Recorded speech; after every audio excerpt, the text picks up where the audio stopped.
Enchanté à toi, c'est Marthe Magaïa, on se retrouve pour ma critique du film The Stylist. C'est dit, c'est fait, c'est clair, c'est net. The Stylist. De Gilles, Gévarguidian, un truc comme ça, un truc comme ça. Gévarguidian, avec Najara Townsend et Brea Grant. The Stylist, qui est normalement le dernier DVD que j'aurai cette année. Voilà, c'était mon l'avant-dernière attente, si on compte les DVD, les directos VOD 2021. Sinon, question ciné, c'est. Ils en font pas partie. Ouais, donc c'est mon avant-dernière attente. Voilà, après il y aura A Perfect Enemy. Avant, c'était le calendrier. Critique disponible sur la chaîne.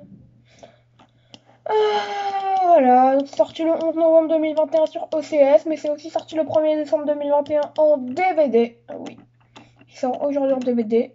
À la base, il m'intéressait pas du tout. Mais la youtubeuse Laura Fejor en a parlé. Donc je me suis dit,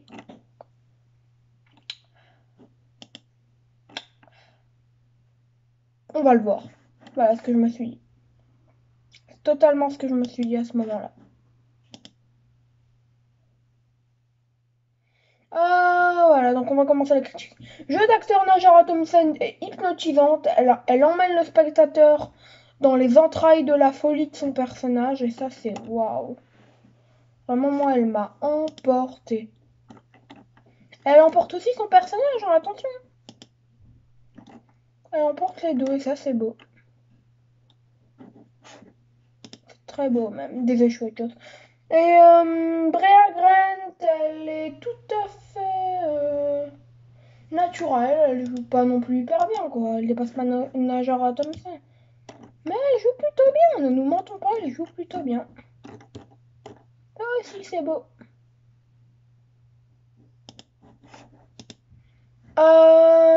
Les effets spéciaux. Effets spéciaux incroyables, ils ont vraiment quelque chose de beau, le sang, le gore, le reste. C'est presque mirifique tellement c'est beau. Peut-être me lâcher ma petite larme. Ouais.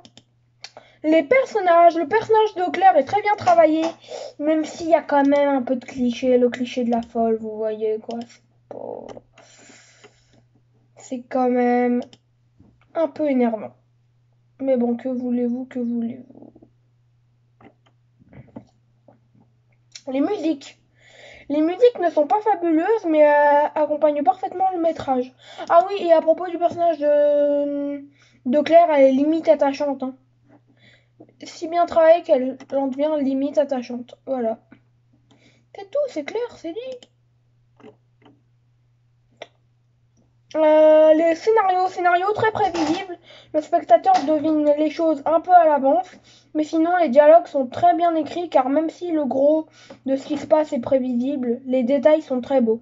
L'histoire peut paraître simple, mais très originale. La folie décomplexée du métrage est presque mirifique, encore une fois.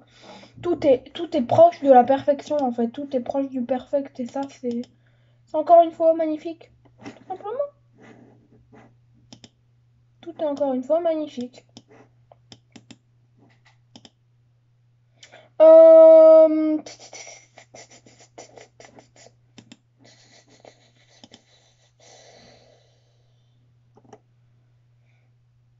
Ah, je ne sais plus où j'en suis. L'anxiété, le gore, le mystère.